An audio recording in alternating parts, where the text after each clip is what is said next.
नमो बुद्धाय, जय भीम. आजच्या व्हिडिओमध्ये आपण सिद्धार्थ गौतम यांचे बालपण पाहणार आहोत. बाळ सिद्धार्थ गौतम यांच्या जन्माचा आनंद उत्सव व नामकरण विधी समारंभ चालू असतानाच महामाया एकाएकी आजारी पडली. तिचा आजार वाढू लागला. 5व्या दिवशी नामकरण करण्यात आले आणि मुलाचे नाव सिद्धार्थ ठेवण्यात आले. त्यांचे गोत्र नाम गौतम होते, त्यामुळे त्यांना सिद्धार्थ गौतम या नावाने संबोधू लागले. महामायाला समजले आपला अंतकाळ आता जवळ आला आहे आणि तिने शुद्धोधन राजा आणि प्रजापतीला आपल्या जवळ बोलावले आणि म्हटले, माझ्या मुलाबद्दल असित मुनींनी जे भविष्य सांगितले होते ते खरे होईल याचा मला विश्वास आहे. पण या गोष्टीचे दुःख आहे की ती खरी ठरलेली भविष्यवाणी पाहण्यासाठी मी जिवंत राहणार नाही. माझे बाळ आता लवकरच मातृहीन होईल. परंतु माझ्या मागे माझ्या मुलाचे लालन पालन काळजीपूर्वक होईल की नाही याची मला मुळीच चिंता वाटत नाही. कारण प्रजापती माझे बाळ मी तुझ्या स्वाधीन करत आहे. त्याच्या आईपेक्षा तू त्याचा चांगला सांभाळ करशील याची मला खात्री आहे. असे म्हणून महामायेने प्राण सोडला. शुद्धोधन राजा आणि प्रजापती या दोघांनाही दुःख अनावर झाले. ते आक्रोश करून रडू लागले. सिद्धार्थ गौतम अवघ्या 7 दिवसाचे असतानाच आईचा मृत्यू झाला. सिद्धार्थ गौतमांचा नंद नावाचा धाकटा सावत्र भाऊ होता. महानाम, अनिरुद्ध, आनंद हे त्यांचे चुलत भाऊ होते आणि देवदत्त हा त्यांचा मावस भाऊ होता.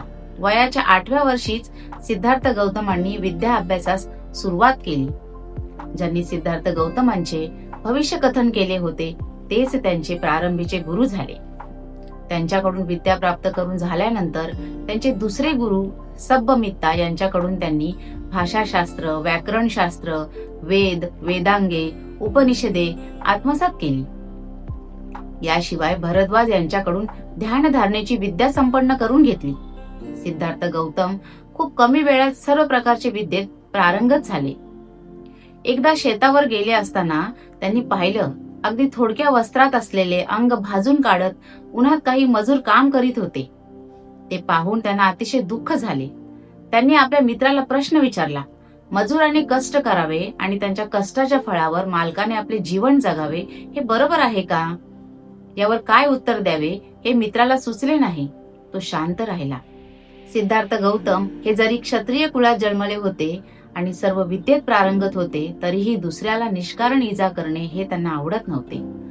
शिकारी करणाऱ्या मंडळात ते सामील होण्यास तयार नव्हते.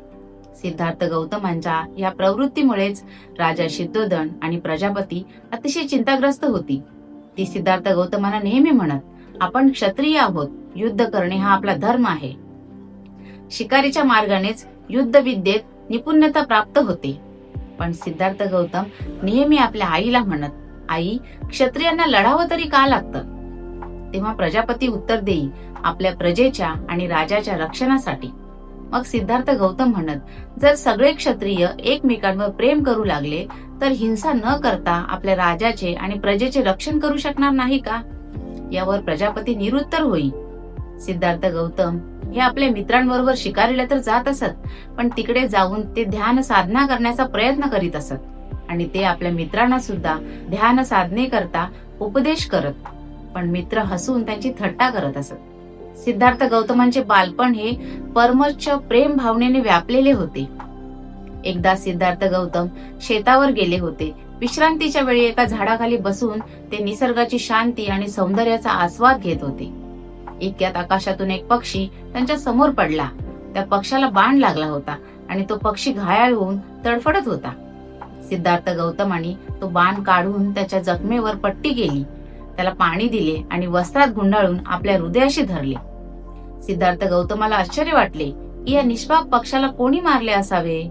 तेवढ्यात त्याचा भाऊ देवदत्त तिथे आला आणि त्यांनी सिद्धार्थ गौतमाला विचारले, मी एका पक्षाला बाण मारला आहे आणि तो पक्षी इथेच कुठेतरी पडला आहे, तू पाहिलंस का?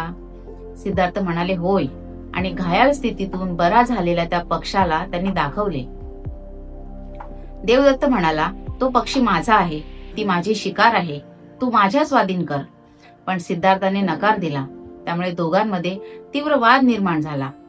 देवदत्त म्हणाला, शिकारीच्या नियमानुसार जो शिकार करतो तो त्या शिकारीचा मालक असतो.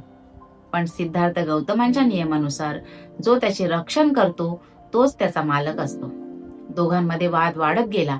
कोणीही माघार घ्यायला तयार नाही. शेवटी हा प्रश्न लवादाकडे नेण्यात आला आणि लवादाने सिद्धार्थ गौतमांचा दृष्टिकोन योग्य असल्याचा निर्णय दिला. त्यामुळे देवदत्त सिद्धार्थ गौतमांचा कायमचा शत्रू बनला. सिद्धार्थ गौतमांची करुणावृत्ती इतकी उत्कट होती की आपल्या भावाची मर्जी राखण्यापेक्षा एका निष्पाप पक्षाचा जीव वाचवणे त्यांना अधिक महत्वाचे वाटले. प्रेम, मैत्री, करुणा हीच सिद्धार्थ गौतम यांच्या बालपणीची प्रकट झालेली स्वाभाविक लक्षणे होती आणि म्हणूनच ते म्हणतात, मैत्री अशी करा की त्यात स्वार्थ नसेल. धन्यवाद.